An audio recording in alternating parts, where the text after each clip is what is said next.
10వ తరగతి పరీక్షలకు నగరంలో అన్ని ఏర్పాట్లు చేశారు. సోమవారం నుంచి ఈ నెల 31 వరకు జరగనున్నాయి.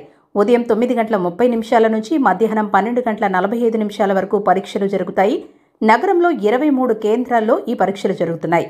ఇందులో 9 ప్రైవేటు పాఠశాలలు కాగా మిగిలినవన్నీ ప్రభుత్వ బడులే. పరీక్షల నిర్వహణకు అన్ని ఏర్పాట్లు పూర్తి చేశారు. ఆయా కేంద్రాల వద్ద తాగునీరు, మరుగుదొడ్లు, పంకాల సదుపాయాలు కల్పించారు.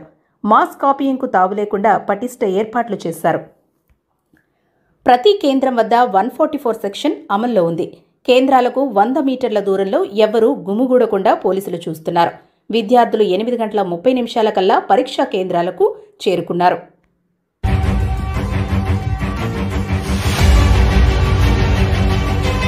డీఈఓ రాష్ట్ర పరిశీలకుల మార్గదర్శకాల మేరకు ప్రశ్నాపత్రాలను తీసుకువెళ్లారు.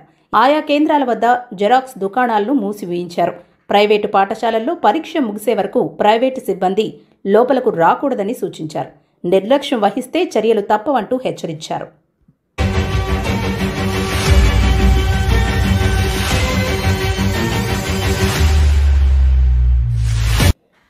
నగరంలో మొత్తం 24 ప్రభుత్వ పాఠశాలలు ఉండగా పరీక్ష రాసే విద్యార్థులు 2290. ఇందులో 1285 మంది బాలికలు, 1005 మంది బాలురు ఉన్నారు. ఇక ప్రైవేటు పాఠశాలల విద్యార్థులు అదనం.